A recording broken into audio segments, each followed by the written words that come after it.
First this morning, is the government's offer to pay up to half the cost of repairs to leaky homes enough to deter owners from pursuing their own legal claims? Under the proposal, the government and local authorities would each pay 25% of the repair costs, with homeowners picking up the remaining 50% of the bill.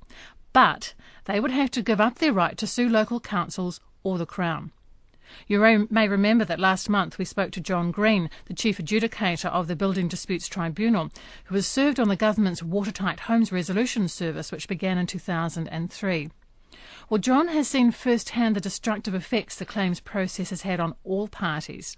The estimated cost of the crisis is somewhere between $11 and $23 billion, affecting, he believes, at least 10% of the population in some form.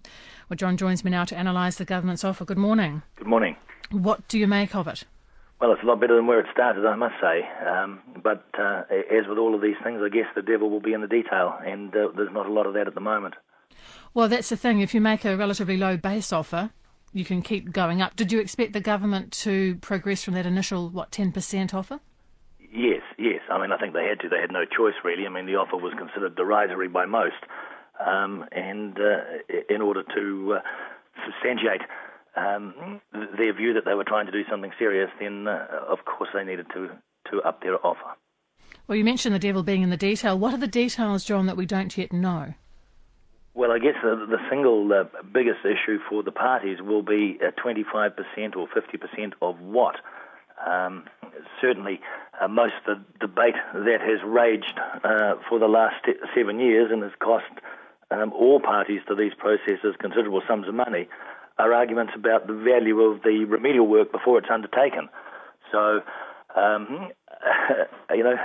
how's the work going to be valued, and what's going to happen, for example, if the owners, and this is pure assumption because, as I say, we don't know the detail, but if the owners are obliged to accept a sum of money before the work is undertaken, what's going to happen later on if that sum of money proves to be inadequate to do the necessary work and the building has been taken apart? I mean, they could finish up living under a tarp for the next 10 years. Well, that wouldn't be helpful. Yes, I guess you could have an estimate, and these are estimates until everything is unbundled, essentially taken apart. They might estimate $100,000 in good faith to repair it. It could easily be twice that, couldn't it? Well, yeah, possibly even more. I mean, Tracy McLeod's comments in the Herald this morning are really right on point. She says that estimates to fix the damage for her property, I think it was, varied wildly, and that's probably a very apt statement, from $65,000 for targeted repairs to $340,000 for a full reclad. Well, I mean, the difference is huge.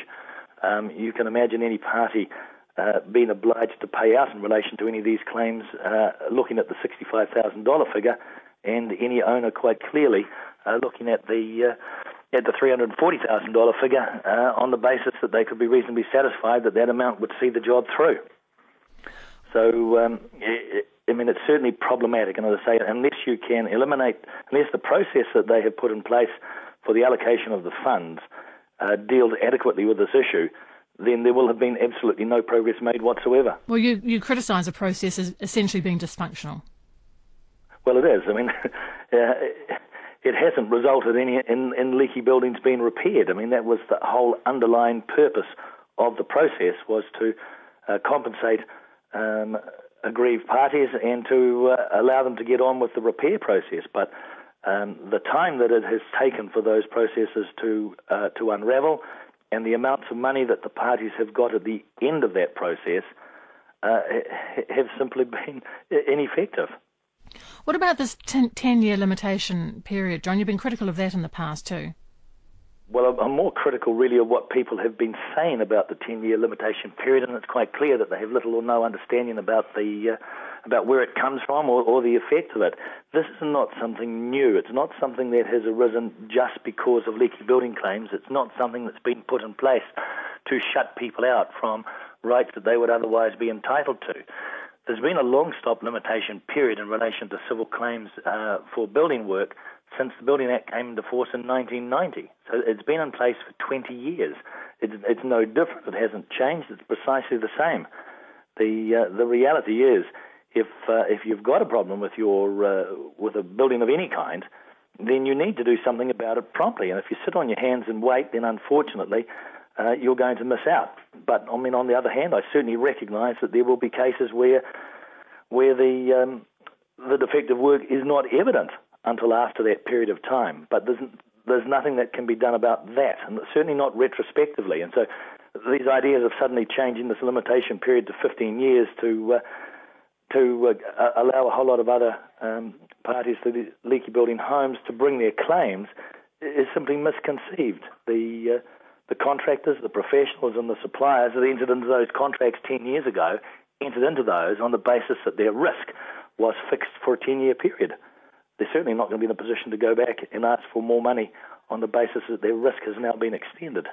What do you make of the financial assistance package, this negotiation that's gone on with the banks to try and help leaky homeowners get that extra, say if they accepted the 50% that they need to put in for themselves? Are you happy with that, or are there more details here that you'd like to know more of?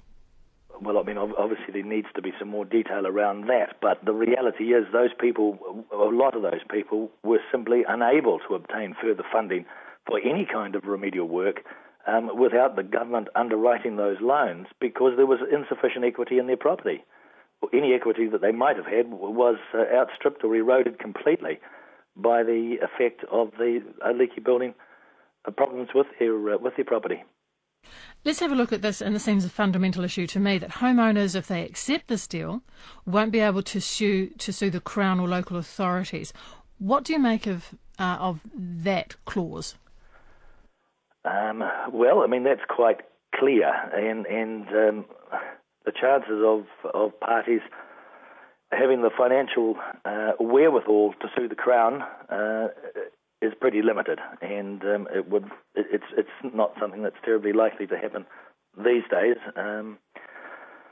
Insofar as local authorities are concerned, well, of course, local authorities have been involved in a large percentage of these claims, and they have fought their patch hard. I mean, at the end of the day, it's ratepayers' money that they're being asked to hand over, and they need to be satisfied that any amount that they do contribute is a fair and equitable amount in the circumstances. But what it really does is simply fix the liability of the local authorities to a proportionate amount of 25%. I mean, the argument has been raised, well, you know, why would you accept that if the local authority was involved and you could pursue your claims through either the High Court or the Weathertight Homes Tribunal and potentially recover 100% of your loss? I suppose what needs to be added to that mix is that in order for that to happen, and the likelihood of 100% recovery is pretty limited. But one of the biggest problems, of course, is the time that it'll take for that process to unfold and the cost of that process. So it's quite conceivable that anything more than the 50% may well be taken up in legal and other expert costs that you may not recover. And then, of course, you've got to suffer through that, I mean, let's face it, a couple of years at least, probably in most cases, of litigation. Do you know of any current litigation, people who've got in this early and actually gone for it, and you know what that might be telling us about how things might fall for people who want to pursue this in the courts? No, and I can't really be specific on that, but what I suspect will happen is that you'll have some fairly strategic thinking claimants who may well say to lawyers who advise them that they need to pursue their claim through the courts, well, that's fine, but we'll do this on a contingency basis. I'm guaranteed for at least 50% of my hand as a result of this process. If you want to run this argument and you believe that we can be successful, well, that's great, but any recovery for fees probably wouldn't start till a fair bit above that 50% mark. Of course, one of the issues here, and we've had an email in from one of our listeners saying, you know, why is it that everyone seems to be being held responsible for this except those who actually created it, i.e. those who built the homes concerned, which is a valid question. Well, that's not true, because the reality is lots of people are being held accountable, provided that they're still standing. And unless we change the whole structure of company law in this country, nothing is going to change there. It's no different to any other issue of similar nature. But There are numerous contracts